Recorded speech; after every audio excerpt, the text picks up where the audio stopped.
Welcome to AI Innovation Summit. My name is Amit Atri. I am the Global CIO for Tata Consumer Products. And in the next 15 to 20 minutes, we'll be talking a lot on a subject which is very close to our hearts, driving AI innovation in India, that too at a scale and with a lot of purpose and impact.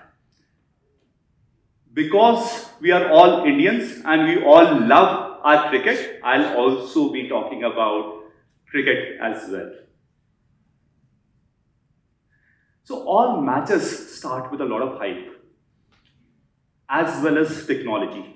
So whenever cloud was launched, it was supposed to be the next Sachin of India. It was supposed to be the next best thing after sliced bread. When crypto was launched, it was supposed to be the next all-rounder for India, the next Kapil Dev, who's going to be changing the game. And similarly, when blockchain was launched, it was supposed to be the game change forever as well. So while hype is great, at the same time, the matches are won by runs on the board. So let's quickly go deeper into the India story and try and understand, do we have the right ingredients, the right runs on the board as well? Let's talk about India. India is one of the largest digital playgrounds of the world, and we do have the home ground advantage as well. We have 1.19 billion telecom users right now, and more than 900 million internet users, which are going to become 1 billion very soon. We have the lowest data cost per GB in the world, and we have the highest per capita data consumption. And we have a huge team lineup, which is going to be raring to go for the batting and driving the runs on the board. Our 65% of our population is less than 35 years of age, and all are consuming AI, consuming internet, consuming a lot of data. So that's another big positive for all of us. And one major thing that's also happening is that our stadiums, which is maybe a ChatGPT, maybe WhatsApp, maybe Perplexity, they are buzzing with action. We have something like between 15 million to 20 million daily active users on ChatGPT. Can you believe that? We have now 360 million people opened up when Airtel opened up Perplexity free for all the consumers for the next 1 year. So that's where the consumers are heading towards, and that's where the consumption is happening.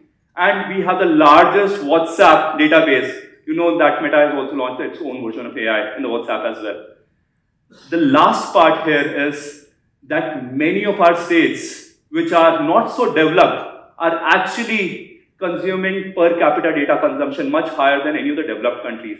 So we are actually hitting sixes not only in our metros, but hitting sixes there in the interiors of the country as well, at the last part of Bharat as well.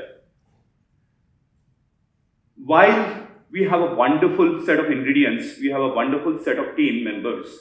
We are, as with all the other strong teams, we are missing one all-rounder out here. That all-rounder is the sovereign LLM that is there with US. There are a bunch of those which are there, right? There are a couple of those which are there with China as well, DeepSeek, Nibot, and so on. But we don't have our own Kapil Dev, who's going to be able to hit sixes in all the conditions, in all the pitches, in all the different parts of the world as well. And our pitch is also not the English playing pitch. Our pitch is the pitch of 22 different officially renowned languages, which with the different dialects go on to hundreds and thousands of those. While we have a lot of youngsters who are coming up, Bhashini is doing a great work in terms of getting the Indic languages onto the framework. AI for Bharat, again, working on the 22 Indian languages and trying to deliver AI for Indic languages as well. And there are there are multiple other organizations who are working on that. But that all-rounder is something that we are all looking forward to coming. That would be the major game changer. The one major thing is that what is the potential of India? For the last year, I was working with a non-profit organization working with the governments. So a typical potential that we have is very, very large. I was working with something called as Jal Jeevan Mission, where a simple reach out to the citizens that was being done, where they were trying to understand the water parameters or the quality of water that's getting transported to the citizens. That kind of a case at a citizen level of India population is not even possible to be thought about without AI being able to do that. There was a state government that we were working with, where state governments were trying to reach out to the people with tuberculosis. India has actually surpassed the tuberculosis deadline a couple of times. That's unfortunate. But the thing that they were trying to do was to try to reach out to citizens in their own language, try to understand that they have taken the medicine on time or not, and what are the symptoms that they are showing right now, redirecting them to the right health centers. That's the power of AI, and that's only what AI can bring onto the table for us. The third one was more around with the Department of Public Welfare, where they were trying to reach out to people who are differently abled, trying to just disseminate the government schemes that they are eligible for and ensure that the right people are able to get the benefit of that scheme. So that is also a game changer for all the people who are differently abled within India. So again, the potential is huge. There are consumers who are lapping up AI. We just saw that within India, across the world as well.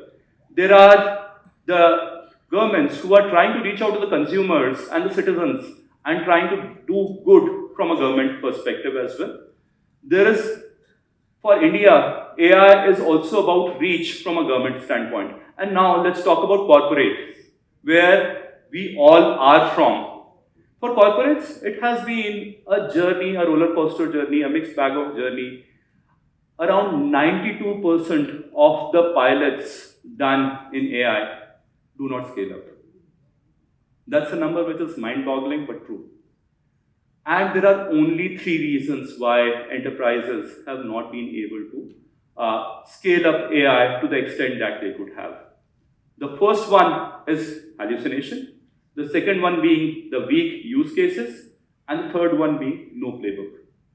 While the hallucinations of 2%, which is inherent for any large language model or any bot, is okay for a consumer, it becomes a large liability for the corporates. It becomes a large impact on the brand as well for the corporates in case they are reaching out to their stakeholders using the LLMs. The use cases originally, which we all started off with, were more around proving some experiments, trying to do maybe IT for IT cases as well, not defining the run rates on the board, not defining what are we going to be achieving. And somehow we have not been able to land a large impact. While there might be a few cases, across the corporates, I think we have not been able to land a very large impact with AI till now. That's something that's going to be coming up. Last but not the least here, this technology is fairly new. There is no playbook that has been written. There is no secret sauce to success that we have been able to define for AI and scalable AI for us. That's the one thing that we'll be talking about as we move ahead. For the past multiple years, maybe hundreds of years, whenever the technology had been delivered, it had a large delivery cycle. Electricity took maybe 60 to 65 years and maybe hundreds of years to reach out to households. For India, it is still reaching to all the households as well. Similarly, the cloud cycles had shrunk, and AI cycles are more like maybe months or years of cycle of adoption. It started off with the consumers, and then the corporates as well as the governments started reaching out and trying to define as to what cases could be the ones which would be impactful. Let's talk about what is that secret sauce which can actually make AI scalable for your organizations. Actually, there is no secret sauce. It's going back to the basics.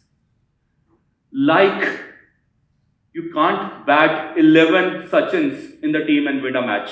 Like, you can't ball 11 Bumrahs and win a match. Similar to that, the cross-functional team is going to be the pivot for delivering any AI to scale within an organization. This team consisting of the right business owners, the right AI engineers, the right product managers, and all coming together and delivering to a cause is going to be extremely important for delivering AI to scale. The second thing that we all talk about is the skills. Maybe 4 or 5 years earlier, we used to have a bunch of PhDs, the ML engineers, the data scientists to be coming and driving multiple cases and delivering those for us. With AI, the good news is you don't need so many PhDs into the organization driving the AI use cases. It's a bunch of full stack engineers who can actually do a lot of workflows for AI, a product managers or set of product managers who are AI savvy, who understand the AI product that's getting built, the business owner as well, who's able to drive the impact. That's the ingredient that you require. We have talked a lot about data in the past. Data is the oil and so on. I'll call data as the pitch of this cricket match. If the pitch is bad, the best of the batting lineup can fail. Here in this case, you need to have your trustworthy data, the data which is internal as well as external, structured as well as unstructured, being put in so that the AI can actually work well on that set of data. The business case, I can't talk enough about that. If you can't define something which impacts the top line, the bottom line, the efficiency, that would all end up becoming a scientific experiment which may not be able to scale for us.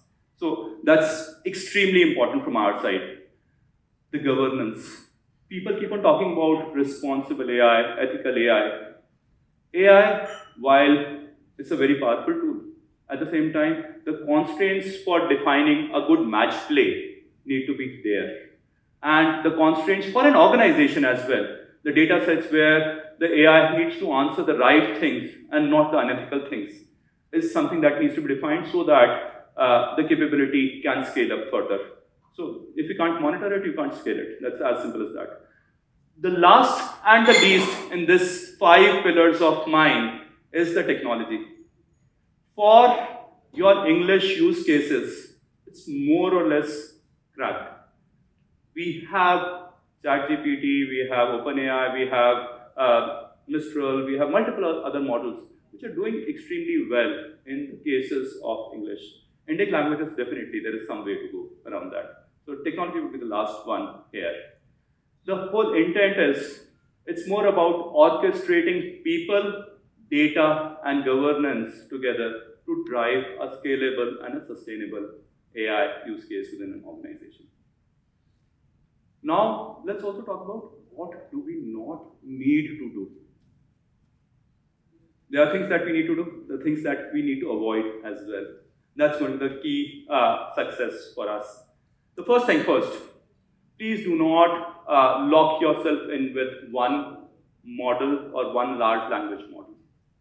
There are multiple of those which are there. There is a bunch of innovation that's coming up from multiple partners.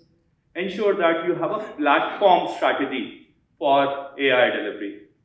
And that platform enables you to use the right model for the right use case. That's very important. The second thing is, many of our large enterprise systems like SAP, Microsoft, and multiple others might not be the first ones in the AI journey, but they have been doing really well and innovating really well for their own software setups as well.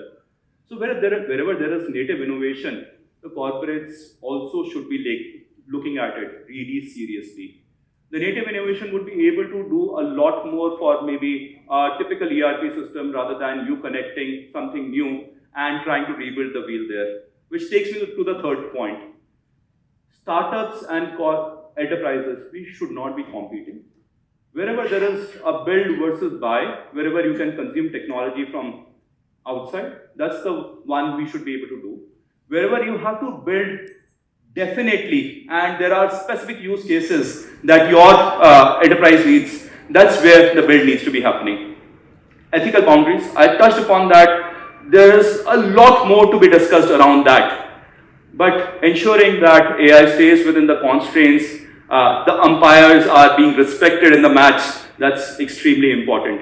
And last part, the tracking of adoption. It's as simple as defining the strike rate of a batsman or a bowler and keep on measuring the strike rate again and again and keeping on improving the same. If you are not able to define that strike rate, your batsman or the performance is something that you would not be able to measure ever. So, yeah. So what's the call for action? See, all of us, governments, AI innovators, enterprises, startups, all of us are in different levels of journeys of experimentation, and we are trying to scale up our AI cases and deliver impact. Also, we do not have a playbook in place, the secret sauce, which is a known thing from our perspective. But what we have is the fundamentals in place, the right use cases, the right data or the pitch to be created, the cross-functional teams having Sachin, Virat, Dhoni, Tendulkar all across in the one team who's able to go ahead and deliver for you. The boundary conditions, the constraints that need to be there, the umpire's decision or the third umpire's decision that need to be right as well. Do not look at binding yourself to a platform. Measuring your strike rates, measuring your run rates, measuring the runs on the board always, very important. And last but not least, the technology, ensuring that the models exist and they work and they deliver. So India is at a wonderful position right now. We have a wonderful set of ingredients that we saw. There are a few missing ingredients as well. But with all these ingredients, we are at a place where we can actually define the AI playbook for the world as well and become the AI use case capital of the world. So here's my call for action. Let's all come together, startups, corporates, governments, AI innovators. Let's join hands together. Let's not just play the AI game. Let's define the AI game. With this, India, which is again at the cusp of a revolution, the AI revolution here, would be also able to lead the world with the AI playbook of the world and be the use case capital of the world.